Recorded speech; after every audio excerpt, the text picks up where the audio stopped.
Ayan po at kinuyog na po ng mga netizen ng kamumura itong si Marcos at saka itong si Romualdez. Marcos po, yan si Sandro na napakabata pa pero ang galing na pong magnakaw niyan, Sandro na yan. Pero bago po yan, siyempre ay nais ko munang ihatid ang aking pagbati dito sa lahat ng aking mga subscribers, followers at mga viewers.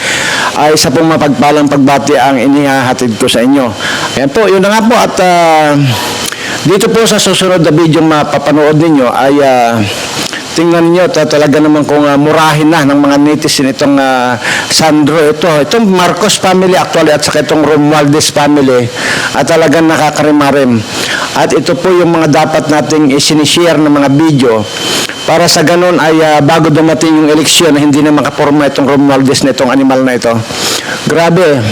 Sobra, imaginein mo yung bang yung kalaban ng estado nung araw na itong sina Franz Castro na ito, yung mga NPA na yan, ngayon katandim niya. Kundi ba naman talagang inanay na ang utak nitong Romualdez na ito. At hindi lang yun okay lang sana makipag-tandem itong si Romualdez nito kung walang involved na pera. Ay ang problema nga po dito ay milyon-milyon po yung binibigay niya rito sa mga NPA ito. Nasa halip na ibigay din sa ating mga mahihirap na kababayan, dito niya binibigay sa mga NPA na ito.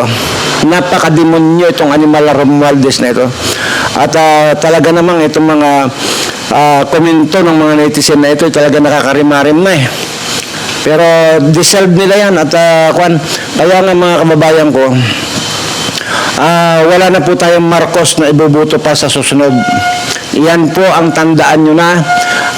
Basta nakakita na po kayo ng Romualdez sa baluta, nakakita na kayo ng Marcos, kahit na sinong Marcos man dyan, kahit pa kumampi pa itong si Amy Marcos dito kay Sara Duterte, hindi po tayo nakakasiguro yan dahil mas matimbang pa rin po yung dugo at hindi po tayo nakakasiguro dyan.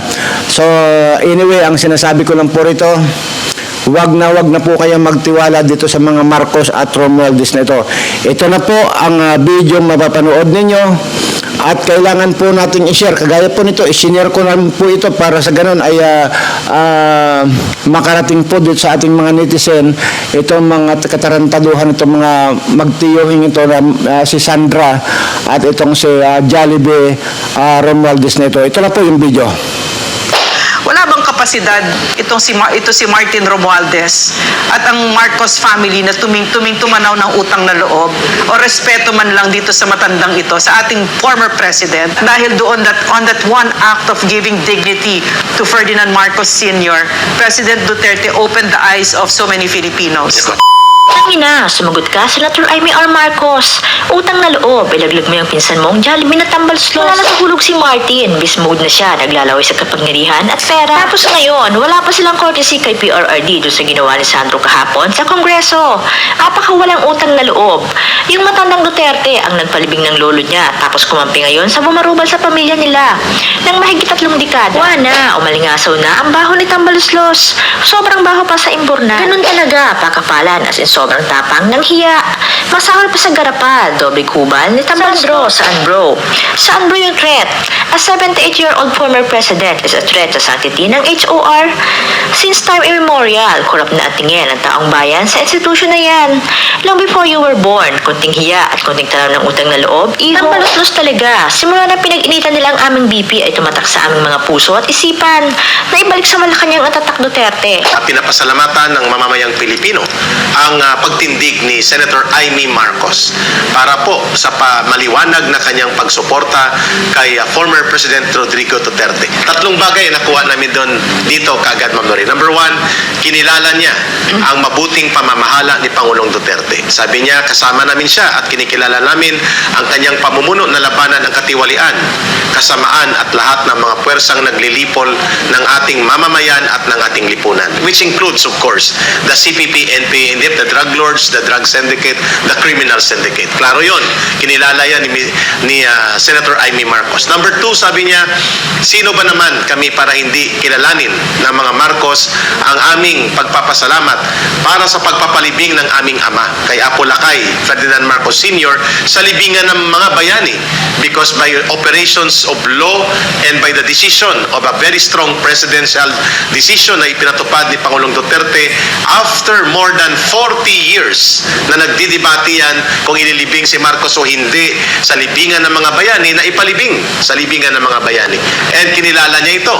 And I hope similarly that kind of appreciation and gratitude ng pamilya na ito may be heard also someday from the current president. Mas maganda rin manggaling kay President Bongbong Marcos Jr. whom the President Rodrigo Duterte refers to, na sabi niya, maayos naman ang kanyang pamamahala. Hindi siya tiwali at nakita natin na sincero siya na i-build ang ating bansa tuloy-tuloy. So coming from the former President Duterte, no point na i-disunite sila o pagbanggain sila ng sino mang mga ambitious politicians. At ang pangatlo po na nakita natin doon, sinabi niya, huwag gamitin ang pamumulitika sa isang araw na napaka-importanting gunitain natin ang kalunos-lunos na sinapit ng ating bansa at mga kababayan natin, the Yolanda Typhoon Tragedy na nagwasak ng mahigit kumulang 8,000 buhay o mahigit pa at mga ari-arian na unparalleled na destruction ng isang natural calamity noong 2013. At kahapon po ay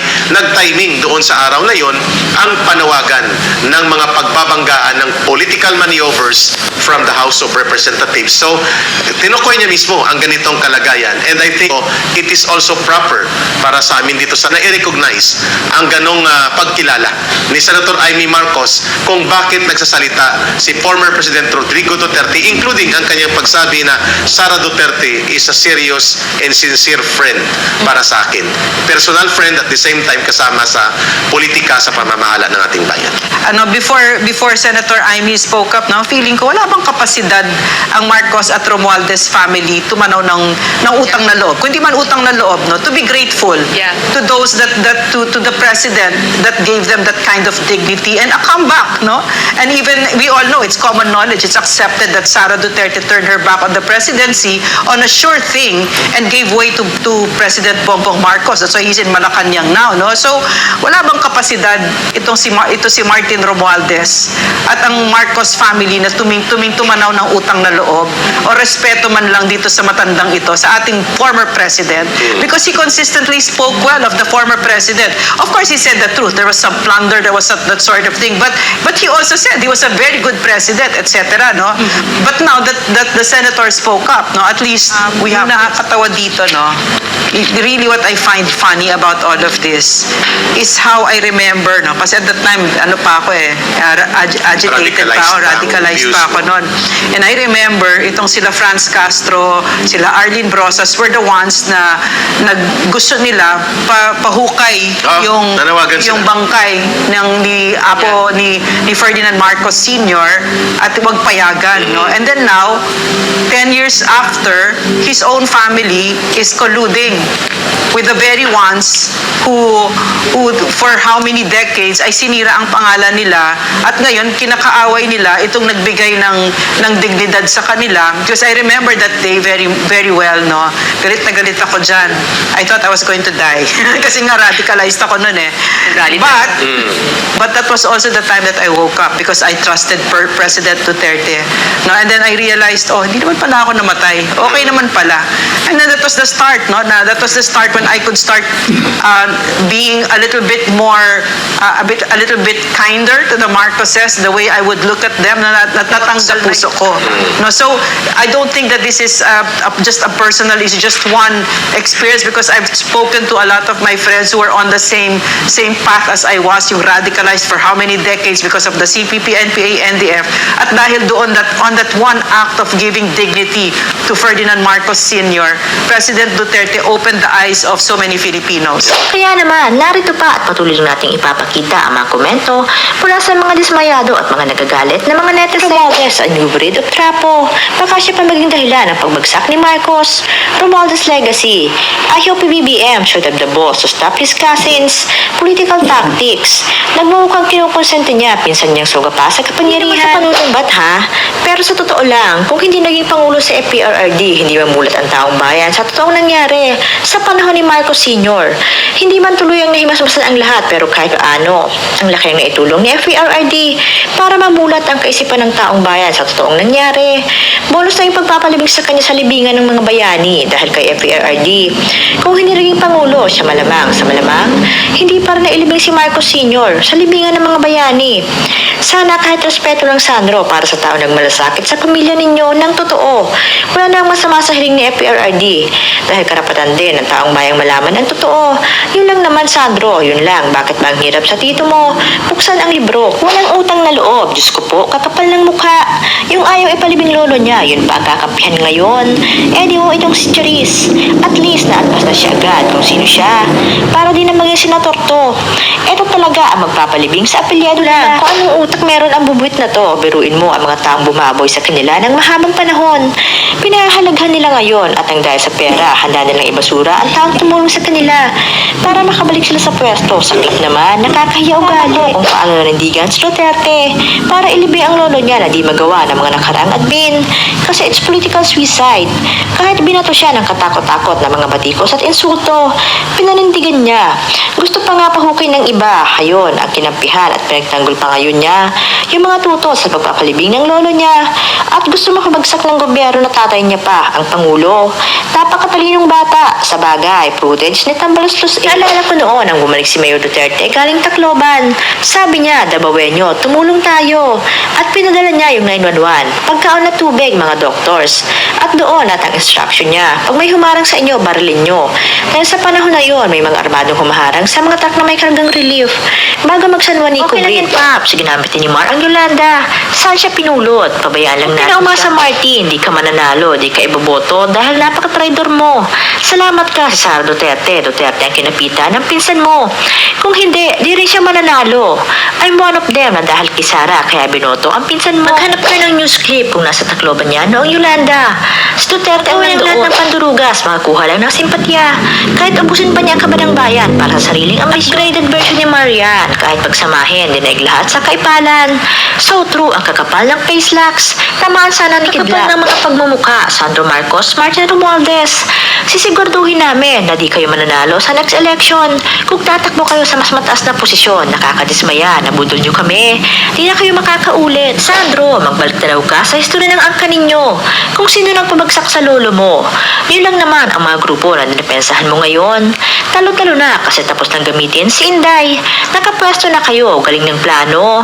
Good for 1 year lang ang another Marcos. Enough. Not even you, Sandro Marcos. Wala kang utang na loob. Bata ka pa lang, nilamon ka ng sistema. Filipinos deserve an explanation how you use our money from tax. Ang sidekick ni Tambaluslo, si Charis, Tambinela. Langyan kapal mox. Talaga di mapagkatiwalaan itong mga Romualdez Marcos, maliban kay Senator Amy.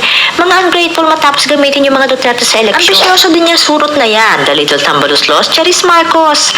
Mag-resign ka na lang at mag-party. Nakakasuka kayong mga ilit-ilitan sa bansang mahirap. Nanay mong pakialamera, Bera New York. Pwe, tatay mong week, puro biyahe, mga peste kayo. Po talaga, lalo na nung nagsalita pa itong bata na ito. Ay sus, kundi naman kay BP Sara, hindi talaga mananalo ang kanyang ama. Bet you, hindi na kayo pagtitiwalaan ng mga Pinoy, lalo na OFW. Kakasinungaling talaga, kahit noon pa, siya pala ang ahas. Di makakatikim ng boto sa akin yung hype na yan, panira eh. Mukha pa lang, kontrabida na, gigil ako sa mga pinagagawa niya. Ano masasabi mo sa isyong ito? Just comment below at i-like mo na rin kung nagustuhan mo ang ating isyong kinalakay. At syempre, huwag kalimutang mag-subscribe. Maraming salamat sa panonood. Mahalin po natin ang Pilipinas.